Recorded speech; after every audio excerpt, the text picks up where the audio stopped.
बांझ माँ। क्या बांझ भी माँ बन सकती है? अरे ऐसे उदास क्यों बैठी हो? उदास बैठी शिखा के कंधे पर हाथ रखते हुए अभय ने पूछा। अपने मनोभावों को छिपाते हुए शिखा हड़बड़ा कर उठी। कुछ नहीं, ऐसे ही बैठी थी। आपके लिए चाय बना दूं? शिखा के माथे पर खिंची लकीरों को देखकर अभय को अंदाजा तो हो गया था कि कोई तो विशेष घटना घटित हुई है। अभय ने रसोई घर में शिखा के पास जाकर प्यार से पूछा, शिखा, तुम्हारे चेहरे पर उदासी मुझे अच्छी नहीं लगती। क्या बात है, बताओ ना। अभय के प्रेम पूर्वक स्पर्श ने जैसे उसके तपते मन पर बर्फ सी रख दी। शिखा की आंखें पिघल उठी। क्या मैं इस कलंक से मुक्त नहीं हो सकती अभय? अभय उसके दिल की बात समझ गया।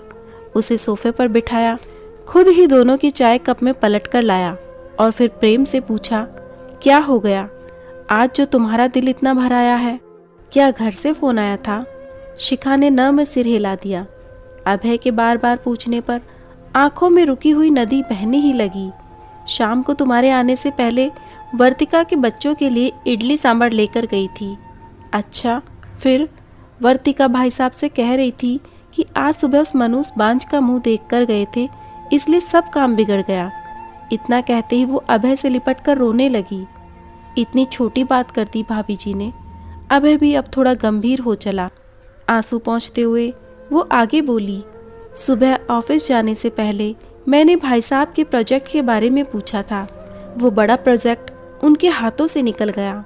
ओह, तो इसमें तुम्हारा क्या दोष? अभय शिखा को सीने से लगाकर शांत करने का प्रयास करने लगा।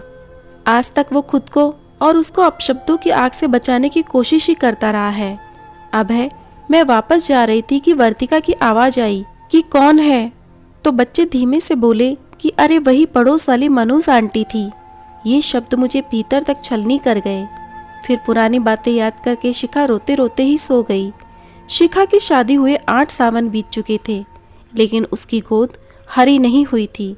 संतान सुख पाने के लिए उन्होंने कितने ही जतन किए, पर कुदरत की इच्छा के सामने दोनों ही असहाय हो गए। एक तो पारिवारिक दुख से वैसे ही आदमी अधमरा हो जाता है, उस पर इंसान भी इंसान को दर्द देने में पीछे नहीं रहता है। अपने कस्बे की छोटी सोच के तानों से बचने के लिए ही वो दोनों इस अनजान शहर में आकर बस गए थे। यहाँ हर समय लोग दूसरों के व्यक्तिगत जीवन में दखलंदाजी नहीं करते थे। निजी जीवन में अधिक ताक झाक से मुक्त वे दोनों शांति से जी रहे थे। लेकिन इस घटना ने उन दोनों का भ्रम भी तोड़ दिया। जाहिर है, इस घटना के बाद से शिखा ने वर्तिका से बोलचाल बंद कर दी। उसके मन में घृणा के अंकुर फूट चुके थे। ऐसे ही दिन बीत रहे थे कि कोरोना महामारी ने पूरे विश्व में कोहराम मचा दिया। लॉकडाउन की जीवनचर्या ने अवसाद को चरम तक पहुंचा दिया। 4 दीवारी के भीतर घुटन के क्षणों से कुछ मुक्ति ही मिली थी कि कोविड की दूसरी लहर ने महाविनाश शुरू कर दिया। बोरियत से बचने के लिए शिखा ऑनलाइन हॉबी क्लास में अपना समय व्यतीत करती थी। उस समय अभय वर्क फ्रॉम होम के कारण घर पर ही रहता था। एक दिन शाम को घर की घंटी बजी। इस समय कौन होगा, ये सोचते हुए अभय ने दरवाजा खोला। बाहर वर्तिका का पति पारस बहुत अधिक परेशान मुद्रा में खड़ा था। क्या हुआ भाई साहब, सब खैरियत? अभय ने उनकी परेशानी की रेखाएं पढ़ते हुए पूछा। भाई साहब, वर्तिका का ऑक्सीजन लेवल बहुत डाउन हो गया है, उसे अस्पताल में भर्ती कराने जा रहा हूँ। अरे जल्दी कीजिए, बताइए मैं भी चलूँ? अभय ने अपना मास्क ठीक करते हुए कहा। पारस ने हाथ जोड़ते हुए कहा, भाई साहब, घर में दोनों बच्चे अकेले हैं, आप और भाभी जी उनका ध्यान रखिएगा। जी जरूर, आप निश्चिंत रहिए, भाभी जी को जल्दी अस्पताल पहुँचाइए। अंदर शिखा दोनों की बातचीत सुन रही थी। पारस के जाते ही उसने तुरंत अभय को टोका। आप भी कितने नासमझ बनते हैं। वर्तिका को कोरोना है, घर के सभी सदस्य संदेह के घेरे में हैं, हम क्या मदद कर सकते हैं? अरे ऐसी समस्या आई है, मदद तो करनी ही होगी। अपने दुनिया भर के रईस रिश्तेदारों का गाना गाते हैं, उन्हीं को बुला लेना। तुम भी कैसी बात करती हो, कोरोना के डर से कौन रिश्तेदार आएगा? शिखा का तो रत्ती भर मन नहीं था, लेकिन अभय की नाराजगी के आगे उसकी एक नहीं चली। वो फोन पर पारस से कुशल सेम पूछता, वह भी शिखा को बिल्कुल पसंद नहीं आ रहा था। 2 दिन ही बीत पाए थे कि पारस की रिपोर्ट भी कोरोना पॉजिटिव आ गई। अब तो स्थिति बहुत खराब हो गई। कोई रिश्तेदार मदद को आ नहीं पाया। उनके दोनों बच्चे दिव्यांश और सृष्टि की देखरेख की जिम्मेदारी अभय ने ले ली। शिखा को ये सब फूटी आंख नहीं सुहा रहा था। इसी कारण दोनों के बीच तलखियां भी बढ़ गई। शिखा जब भी दोनों बच्चों का खाना पैक करती तो उसके घृणास्पद हावभाव से अभय का मन खिन्न हो जाता। वो वर्तिका को निशाना बनाकर कुछ न कुछ बड़बड़ाती ही रहती। इसी कारण बच्चों की रिपोर्ट निगेटिव होने के बावजूद अभय उनको घर नहीं लाया। अभय ने अगले दिन स्वयं पर नियंत्रण करते हुए शिखा से बच्चों को घर लाने का अनुरोध किया। उसने उसकी मनोदशा समझते हुए प्यार से समझाया, देखो शिखा, हमारे कर्म हमारे साथ हैं और दूसरे के उसके साथ। हमें अपने खाते में अच्छी चीजें रखनी है या दूसरों की तरह कंकड़ पत्थर।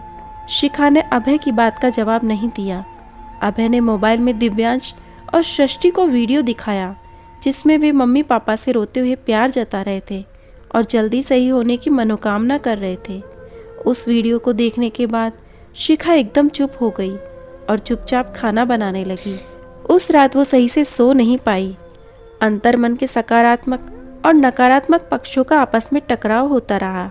इसी द्वंद्व में वो कब सो गई उसे पता ही न चला। सुबह पता चला कि वर्तिका की सास उसका साथ छोड़ चुकी थी। शिखा को दिल में धक्का सा लगा।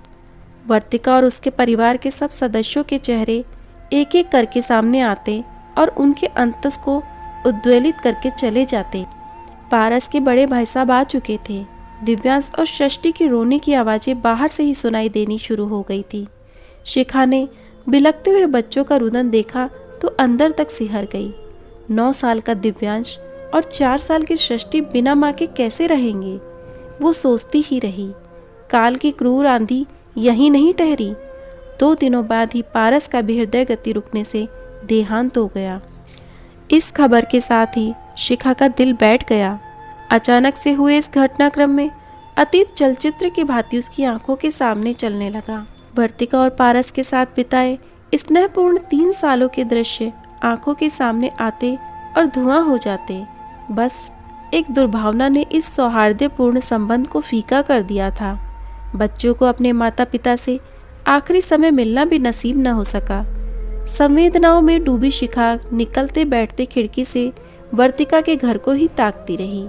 शाम को उदासी भरी खामोशी तोड़ते हुए उसने भरी आंखों से अभय को देखा और कहा, अभय, वर्तिका के परिवार पर जो बीती उसने मेरा मन झकझोर दिया है। क्या कर सकते हैं, हम सब बेबस हैं। अभय ने आंखें बंद करते हुए कहा। अभय, मैंने बहुत सोचा तो पाया कि अब उन बच्चों का कोई भविष्य नहीं है। शिखा, ज़्यादा परेशान मत हो, हमारे बस में कुछ नहीं। शिखा चुप हो गई। क्या कहना चाहती हो तुम? क्या हम उन दोनों बच्चों को हमेशा के लिए अपने पास नहीं रख सकते? अभय ये सुनकर अवाक रह गया। शिखा की तरफ से इतने बड़े फैसले पर उसे विश्वास ही नहीं हो रहा था। कानूनी तौर से हो पाए या नहीं, लेकिन मैं उन दोनों बच्चों की जिम्मेदारी पूरी तरह से उठाने को तैयार हूँ, उनकी माँ की तरह। आप घर वालों से बात करके देखिए।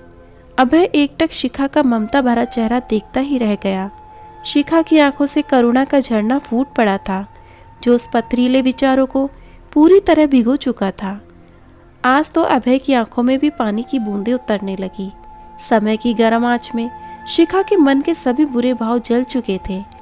अब उसके आंचल में केवल ममता ही ममता भरी थी, जिसने उसे 2 बच्चों की माँ बना दिया था। अगर आपको ये कहानी अच्छी लगी तो हमारी मेहनत को एक लाइक और एक सब्सक्राइब देकर हमें मोटिवेशन जरूर करें। अगर वीडियो में कोई गलती है या कोई सजेशन है तो हमें कमेंट में ज़रूर बताइए।